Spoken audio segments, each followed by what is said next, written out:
এই রং তুলির কাজ কেন করছো?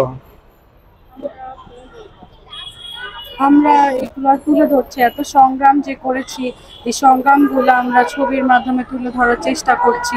আমাদের শহীদ ভাইদের জন্য আমরা এগুলো করছি, যেন আর কখনো কোনো কিছু না হয়।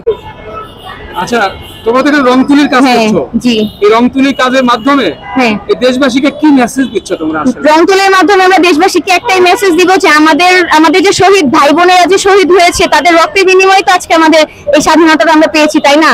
তো দেশবাসীকে এই রং তুলির মাধ্যমে আমরা আমাদের মনের যে কষ্ট, আমাদের মনের যে কথা, সেগুলোই হচ্ছে আমরা দেশবাসীকে জানাতে চাই, প্রকাশ করছি। এই আমাদের এই আন্দোলন করতে গিয়ে যেসব শিক্ষার্থী জীবন দিয়েছে, শহীদ হয়েছে, তাদের বিষয়ে তোমাদের কি করণীয় বা কি? তাদের বিষয়ে একটাই বললো যে আমরা তো আর কাউকে যাতে আমাদের যে শহীদ ভাই বোনরা আছে, আমাদের আবু সাইদ ভাইয়া, আমাদের মুগ্ধি ভাইয়া, তাদের মতো যাতে আর কাউকে যাতে এভাবে যাতে রক্ত জীবন যাতে না দিতে হয়, কখনোই যাতে এভাবে আমাদের শহীদ যাতে হতে না হয়।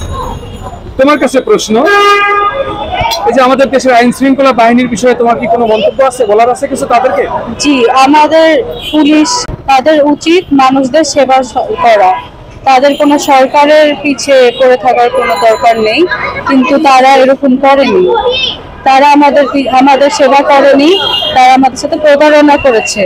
এজন্য আমরা চাই তারা যেন ঠিক হয়ে যায় এবং আমাদের আবার সেবা দেয়। এবং তাদের যে আইন শৃঙ্খলার যে ব্যাপারটা, এটা যাতে আরো খুব ভালোভাবে যাতে তারা যাতে উন্নত করে এবং তারা যাতে খুব ভালো মতো যাতে পরিচালনা করতে পারে, তাদেরকে অবশ্যই সেই বিষয়ের দিকটি খেয়াল রাখতে হবে।